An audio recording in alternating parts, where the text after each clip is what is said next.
Prabhudesai is an entrepreneur and behavior change advocate. He's the co-founder of LeadCap Ventures with presence in 40 countries across Asia, Africa, and Europe. Over the past 1.5 decade, LeadCap is working with international institutions like the United Nations, World Bank, World Economic Forum, Fortune 100 companies like Google, Unilever, Microsoft, and SMBs, and startups like Uber, Cred, Swiggy, Dunzo, etc. He was nominated as the executive director and board member of International Foundation for Sustainable Peace and Development, a preeminent international institution based in Europe, where he conceptualized and spearheaded the Presidential Fellows Program. He is also a co-founder of the Adopt India movement, which plans to improve the plight of children who are orphaned and abandoned by bringing them into mainstream adoption channels and encourage child adoption as family planning alternative. He received World Bank Prize on Youth Employability for impacting more than 10 million youth. He was also awarded Thane Gaurav, which is second highest civilian status by Thane Municipal Corporation. He received Global Fellowship from United Nations, World Economic Forum, Ford Foundation, and Royal Society of Arts and Commonwealth. He is also an alumni of Thunderbird School of Global Management. It's a true honor to have you within us, sir. With us. Thank you for the lovely introduction. So now we would like to have few words by you. After that, we'll be starting our Q&A session. Sure, no problem. The forum is yours, and you can ask me anything what you want. It's my always a pleasure to interact with students, and I'm happy that we are having a very deep and interactive session with almost about 40 students joining from the university. And I understand it's a Friday evening for you guys, so you are thinking of having a fun time for with your friends and your colleagues and all. And so I would try to make sure that you are kept engaged, and it's my challenge against your party time to keep you engaged. And I hope you would you would draw some lessons from my journey, from across whatever I have done till now. So I have started as working in a corporate, and then I moved on to become an entrepreneur. Then I started a few other ventures. Some have got failed, some got success. I'm starting a new venture just about 2 weeks back. We have launched something into education itself. So it's been a very last 2 decade has been an exciting journey for me. Trying different things out. Every step that I've tried new things, that has been a tremendous learning, and more of a success I've tasted, more of failures as such. So when I was working in a corporate, and I was right into for the first couple of jobs itself.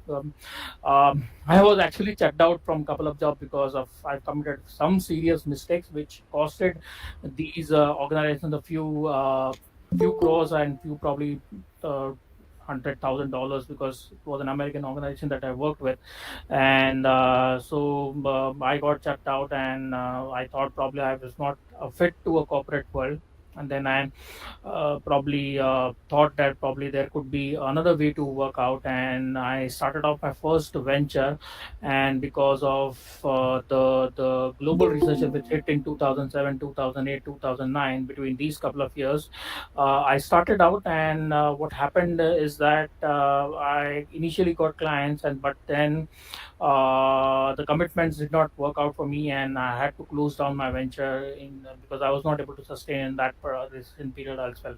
And then during that time, I also went and joined business school and started learning about management and practices like that, which helped me to recover myself. And then probably I got offers to join back the corporate world. But again, being an entrepreneur, it's again that you cannot get stick to organizations like that. So I started up again. So that's the whole journey. And from then until now, for the last 20 odd years, it's been multiple ventures and multiple organizations that I've been running with, right from consulting to research to social entrepreneurship, to foundations I've worked with.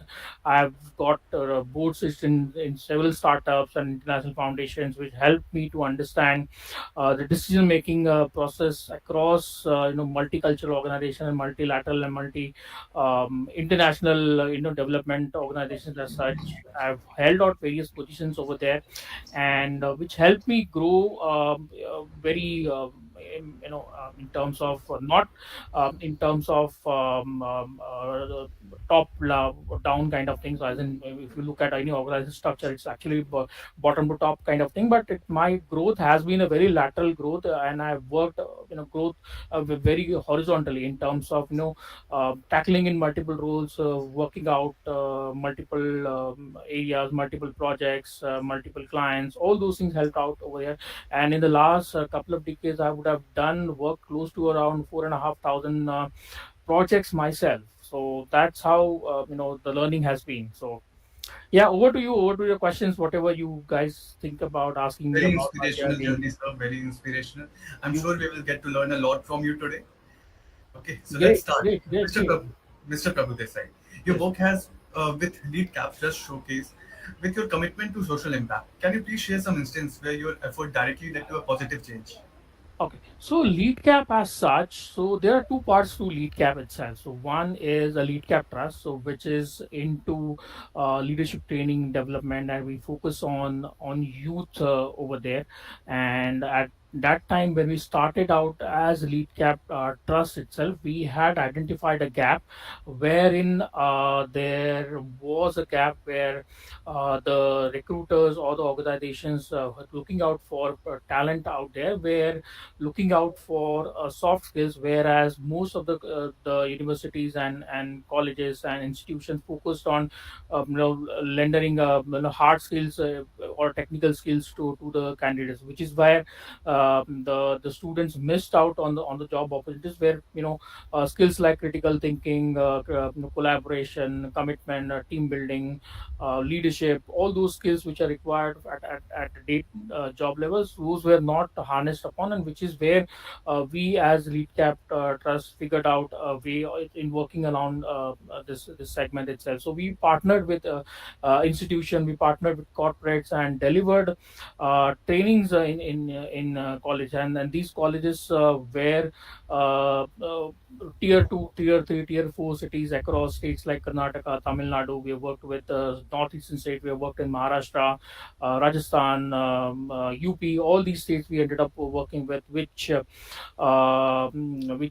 crossed maybe around about 10 million or kids that we have empowered uh, through our trainings and programs, which specifically help them to gain knowledge, help them to reassess themselves, help them to work upon on critical thinking skills like communication, skills like leadership. All those skills were harnessed upon in our program. So, which is what LeadCap Trust was all about. And what happened is that the model also got kind of a recognition from international institutions. So our model was basically a public-private partnership model, where we worked with the state, we worked with the private organizations like Microsoft or SAP, who and we as trainers ourselves. So we worked with them and then implemented these programs. So which is where this kind of unique model got attention, and institutions like a World Bank. I was invited to Dow to sorry to Doha Forum to talk about this model, which got recognized by World Bank over there. So this model is not a rocket science or anything too different kind of thing. I just try to assess what the corporates expected out of students and what the student had with them when they were out for looking out for jobs. So things like they did not have proper scores on critical thinking and commitment and other things like that, and they lacked these kind of scores or certifications which corporates were looking at. We just help them to get assessed, and then looked at their current what they're lacking about, and then try to improvise on them. So that's what the LeadCap Trust journey was about. LeadCap Ventures works very differently, so it's not into training and development. Though LeadCap Ventures works with the youth, wherein we take where we look at working with the engaging with the students as our interns or as our partners for our work internally itself. LeadCap Ventures works with a lot of international organizations like World Bank, World Economic Forum, UN on various projects. So a lot of projects are of critical and data and has as critical mission driven projects. So things like we work with World Economic Forum to understand what are the future of jobs. So the future of jobs is a global report which we work with them, and we work with WEF on across 40 countries also. So which tells what will be the skills in demand in future, what kind of jobs are going to come in future. So that's what we work around with it. With the UN, we work on the global gender gap, in terms of try to assess what is the gender gap currently and how it will can be reduced in futures. And that's a report that we work on with them every couple of years. So these are some of our interesting projects that we do at LeadCap Ventures along with these international organizations. Apart from the international organizations, we end up working with them on various other organizations, include which you could close like Nestle, Unilever, Google. I'm sure you must have heard, you definitely know these brands, and we end up working with these organizations on helping them to grow their brand, helping them to grow their customers, helping them to conquer new markets, conquer new territories, identify new products, how to improve their brand positioning, how to improve their product as such. So we help work with them. Some certain things, some of the startups like a Swiggy. So we worked with Swiggy when Swiggy was just an idea and helped them to test their idea, help them to raise their initial funds as far as they are concerned. And now they are a unicorn as such. So, like Swiggy, we have worked with companies like Dunzo or companies like Cred. I'm sure you would have heard these names as well. So they are quite popular among, especially with like Cred. True, sir. They are Yeah. shaping the entrepreneurial landscape of India. Yes, correct, Okay. correct. Yeah. So That's we've been working with them for the last 10 years or when they just were about at an idea stage, and now they've gone bigger at what they are right now.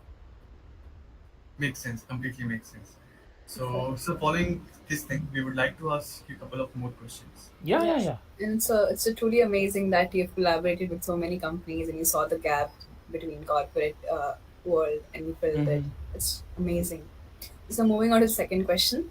As a curator of global shapers, you Mm-hmm. collaborate with influential organizations. Mm-hmm. How do you envision these collaborations shaping the global landscape in the coming years? Okay, so global shapers is something which I actually owe a lot of my career as such, because global shapers, World Economic Forum actually got recognized with a model which we're working with the LeadCap Trust. So LeadCap Trust, when we did a project which is called as a leadership village. A leadership village as a concept is a very new concept where we worked with in a district in Kerala itself, which is one of the backward districts as far as Kerala is concerned. Backward in the standards of Kerala, so which is probably about 60 to 70% literacy. Still better literacy compared to the average across India. That state we worked with students from some of the schools, government schools who were going to, and we tried to figure out areas where they could work upon. So one of the concepts that we worked with the school was a concept which is called as living libraries. Okay, living libraries is something like a person going over there and spending a couple of days or a week and teaching his lessons, like what we are doing right now. We have invited and you invite many guests like that, and the guest interacts with the student for a few hours or few day, whatever time they can. So but this is a more kind of a detailed engagement where the students see the person's journey, as in terms of, right from his school days, right from his college days, how was there, and they learn from that person in and out, right from his childhood till what age the person has been, what life he has done, and what decisions that person has taken over and to reach where the person is. So they invite those people, and they learn from them, and through this learning they develop several concepts. So sustainable tourism is one of the concepts which emerged over here, which has been, and the state was the first state to have come up with a policy on sustainable tourism. That's the idea which emerged from our programs.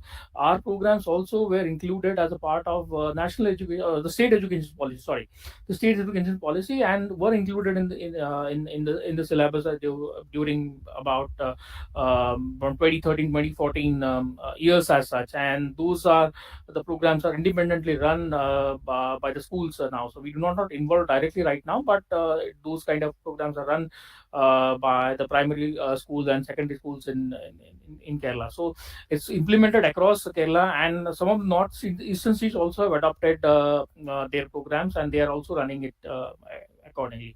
So we've worked on that, and based on that kind of work, I got recognition from the World Economic Forum when they actually came in India, and were looking out for people who have achieved some level in India. So the first batch of 20 or 10 20 global shapers, and I was one of the person who got nominated by them. Since then, our work with the World Economic Forum started increasing. So based from this breakthrough, I've tried working across various communities in with the World Economic Forum. So that includes technology pioneers. So technology pioneers are the super tech organizations globally who are running the large tech organizations globally. Then we work with something called as a forum of the global young global leaders, so which are leaders who have achieved significantly over and above at a very young age, which is less under 40 years of age at that point of time. So we worked with them, developed projects. One of the projects that what we run was for helping street children, so with rain gear and protective winter gear during winters across across India. So areas like in Mumbai or some of the states where there are heavy rainfall expected, and these children were on mostly were the victims of that kind of heavy rainfalls. We provided with them the rain gear and helped them to protect these rain gears. That project got replicated everywhere, not just in India, but different countries where there was a snowfall. For example, Russia. Some of the global shapers from Russia took ideas from us, and then they created a project over in Russia for protecting these children from snow in those countries. So that's how the interaction happens in communities in the web, where people from one city or one state work across some other state or some other city in the world, having similar kind of issues and looking out for solutions which might be either complementing or supplementing each other. So that's how the teamwork happens at global institutions like WEF. It starts with like-minded people working together, and then it goes towards changing the entire world. Obviously, yes. It's all Right. about like-minded people with same passion, working together in solving the toughest problems that your city or your state or your region face. So it could be a problem that can happen at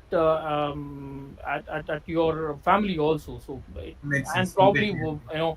one of the global shapers, I think, I'm not sure whether you know his name is Funny in the Sama, who is the founder of Red Bus.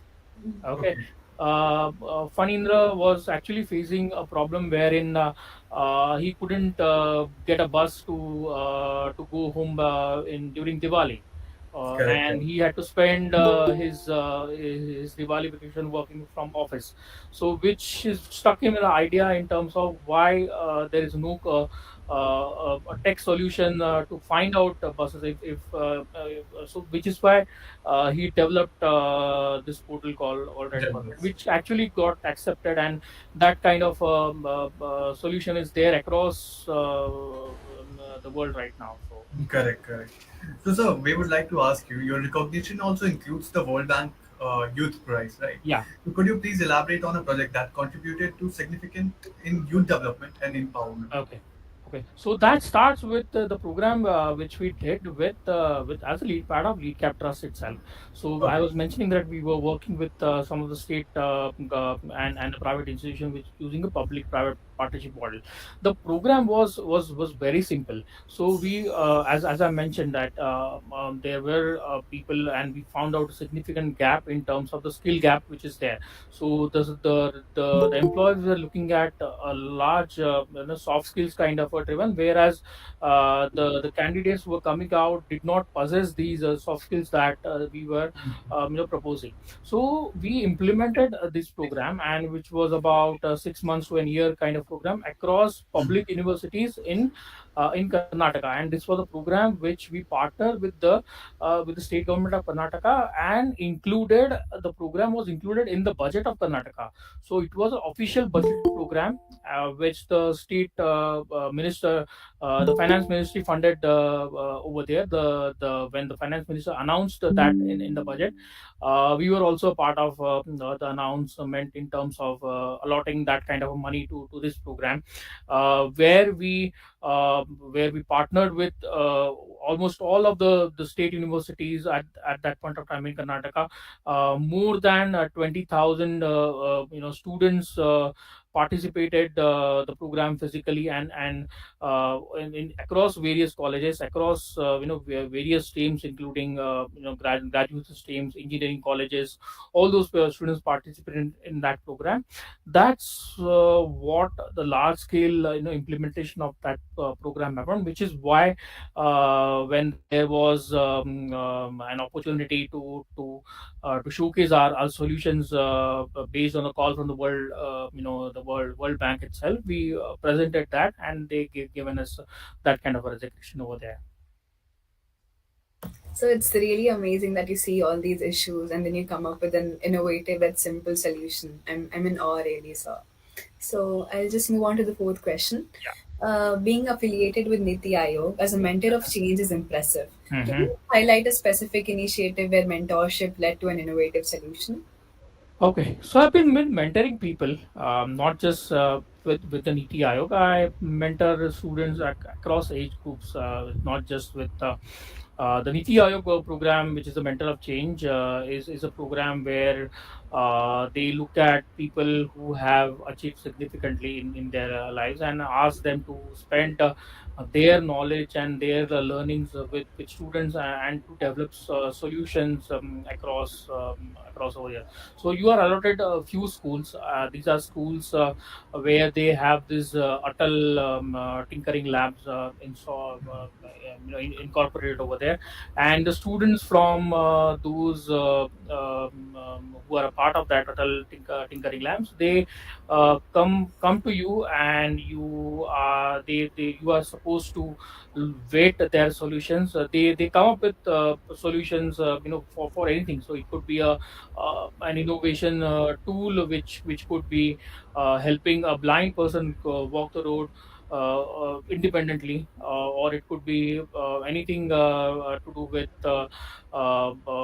having a shockproof jacket, for example, wherein based on that what do you say, the attacks that happen on women specifically in India, they could wear that safety jacket, and that safety jacket could help them at least. So those concepts, so wherein were tested at that point of time, those were unique solutions that I could get upon. I'm certain that these solutions have moved ahead in their life, and especially the jackets. I think they are already out in the market, where when somebody touches that jacket, it gets an electric shock, and alert message goes to the nearby the police, and also with the near and dear ones, which is whose contacts are updated via your Bluetooth on your phone. So that's the safety jacket for developed by some of the, and these were developed by students from school. So these school going kids like 9th, 10th, 11th, 12th graders kind of thing, who are working on these innovative ideas and helping the solution. So this has been my not just working with them. I've been learning from them, and whatever I learn from these kids, I try to incorporate them in my own thoughts and my own ideas as well. Amazing, sir. It's a truly great initiative by NITI Aayog to introduce Atal Innovation Mission to give students like us an opportunity to learn and get into the real technologies that are in the market. I would truly. And not just tech, and there are solutions which are non-tech as well. So for example, there are students who have developed solutions for biomass degradation, or bio waste degradation, using animals as such. So not just tech solutions, but animals can help to degrade your daily from the leftover food as such, and probably that is the fastest way to degrade these bio waste, and that could be used as effective solutions by the local municipal corporation, which is where some of and I think it's come from Andhra. Okay. If I recollect, the students are from Andhra who are actually working with the corporations out there to have this implemented over here. All right. So even I was privileged to have a Atal Innovation Lab in my school. Over there, they were working on e-waste management, which was later on implemented in the city. So E-waste is, we're talking about electronic waste like phones yes, and laptops and all those things, gadgets and all. Yeah. yes, yes. All right, sir. So taking it forward, you mentioned that you have failed a lot of time. So being an entrepreneur, you have no doubt faced a lot of challenges. Can you discuss some major setbacks that taught you an invaluable lessons in your professional journey, and what were the lessons? Were? Okay. Challenges or setbacks are a part of our daily routine. It's not that even today there are there are failures and there are challenges in every day. So uh, how do I tell? I mean. Uh, It's fine. You can go up with the lessons that you learn from different type of setbacks you might have faced. See the lessons. See, I always keep learning from. Uh, I keep learning from what I've failed from. So what failures have taught me is basically to rethink about the problem. So it's not that when you say it's failure, it means that it is something it's not working, or it's actually the end of the road. It actually it helps you to rethink about the problem. Probably if route A doesn't work out, or route B doesn't work out, there could be route D, route E, route F to reach that part. That's what failures, roadblock, or challenges have taught me. Uh, that's the simplest way I could put in terms of the learning from the failures. If haven't have not failed enough, I wouldn't have actually what I say. Your success, or your linear growth is something which is good and looks good on your career graph. But actually failure teaches you to be rooted, And I think failure is a very important in life. We were working with one of the coaches during our programs in LeadCap, who were actually coaching the Australian football and Australian cricket team at that point of time. So what they told me is that across Australia as a nation, and if you're there, they're looking at people who are at top level and appointments as such. They look at their career graph, and what they do is that they do not pick up people who have not failed in life. Okay, and they Oh, have a very strong rationale behind it. Okay, the rationale is that if the person hasn't doesn't know how to bounce back from a failure, okay, wouldn't know how to respond when that person is in a critical position and he witnesses a failure. Okay, the beauty of failure is not in terms of the setback that you get. The beauty of failure is in terms of how you bounce back from the failure and how you put yourself further after that. So that's what the coach told us about it. Yes, sir. So listening to you, one can tell that you've learned a lot from your failures and that you value them a lot. Yeah. Uh, engaging with youth is vital for sustainable progress.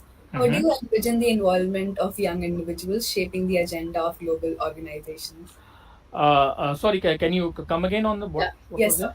Yeah. So, sir, engaging with youth is vital for sustainable progress. Engaging with Youth, sir. youth. Okay, okay, Yeah. okay. How do you envision the involvement of young individuals shaping the agenda for global organizations? Okay, so see, young, engaging with is actually what has happened is that it's not that what you say a choice left for everyone as such. So it has been it's actually compulsory for everyone to engage with you. The reason, what I see personally from my personal journey is that I get a lot of ideas which probably or and solutions which I don't think a generation of mine could ever think of. Okay, which is Hmm. why solutions from the young are very important for the problems which are happening today. Let it be problems like a climate change, or let it be a problems which I'm actually working on, which is about orphaning, working with the orphans and child adoption and that stream as well. So the solution which I got from the younger students or kids is completely has been mind boggling for me. As in, there are instances which probably I thought there is no way to move further, but they gave me solutions which probably I put forward to and it worked. I'll give you right away an example of that. I mean, since I talked about child adoption now, I adopted a daughter, and when during the process as such, we found that there are issues with the system, and we wanted to figure out how we can fix it, especially over here. I started interacting the old school way in terms of looking at talking to a bureaucrat, but bureaucracy and then across my level contacts, which I have in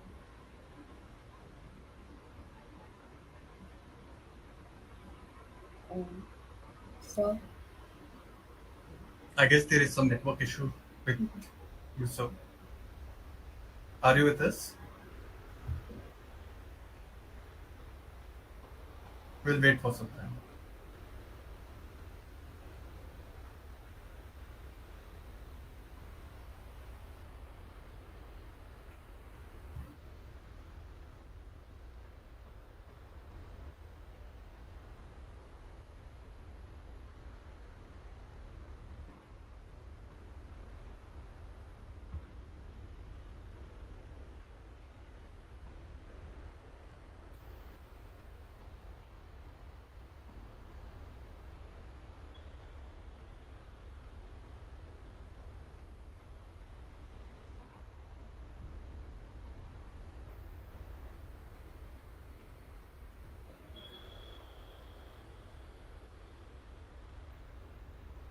Sorry for the delay, everyone. Sir is facing some network issues. He will be joining in a couple of minutes.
Hi guys, I don't think that's can take up from here now.